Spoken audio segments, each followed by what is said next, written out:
performing austerities with the desire to gain power and position and influence, kamani karak pratishtha, it will displease the Lord, because that will remove you from the Lord's loving embrace. That will distance you and separate you from the mercy and benevolent love of the Lord, which He wants to give to everyone.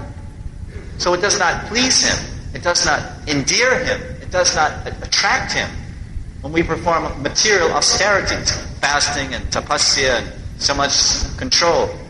But when we perform tapasya, penance and desire, penance and austerities with the desire to attain the Lord, to realize the Lord, and ultimately to serve and love the Lord, that attracts the very heart of Krishna.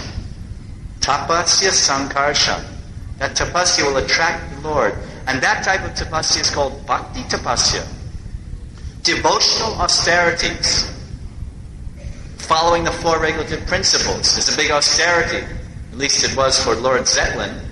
When Lord Zetlin was asked if he could be initiated in the Gaudiya Vaishnava movement 40 years ago, they told him about the four principles. You follow these four regulative principles, no illicit sex, gambling, no meat, fish, egg, intoxication, etc., then we can gradually do sadhana bhakti, we'll give you mantra diksha. 4 principles? Follow these 4 principles? Impossible. I could never do such a thing. So when one submits himself to the will of the Lord, performs austerities, such as following these 4 principles, observing Harivasara, the sacred day of Hari, by which the Lord can easily be purchased, tapasya sankarshan attracts that austerity, that devotional austerity with devotion, with faith, with love, attracts the heart of the Lord. And what will happen? What will happen to us will be the same thing that happened to Brahma. Brahma was performing his austerities very rigidly, with great determination, with Dridha Brata. And what happened? He heard the primordial sound. Krishna invited Brahma. I have created you. I have made you.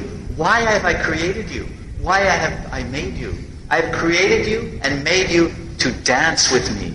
Please come dance with me.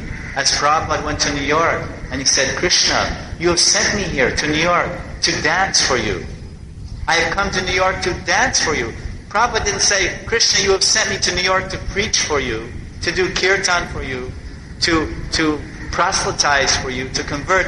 You've sent me to New York to dance for you. So Krishna, you have sent me to New York. So make me dance, make me dance, make me dance. Nachao, nachao, nachao. In Bengali, nachao. This prayer is there, marking Bhagavad Dharma. All of the Guru Bhais I know very well. So Prabhupada went to dance.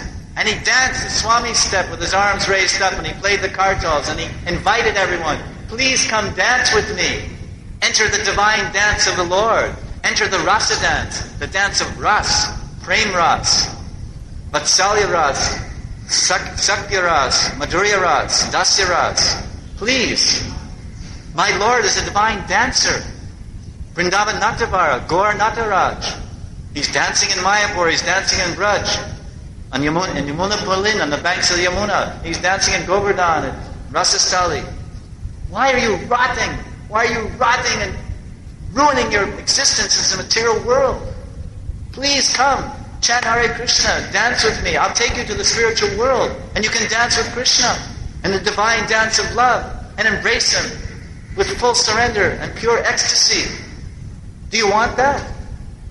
So as Prabhupada invited us to join Krishna's dance, Krishna, seeing the sincerity of heart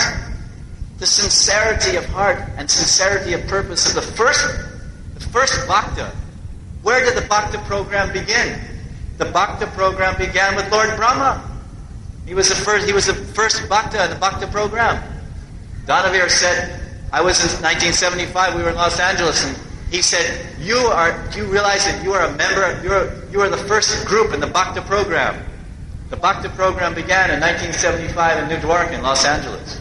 But actually we understand that the Bhakta program began with Brahma.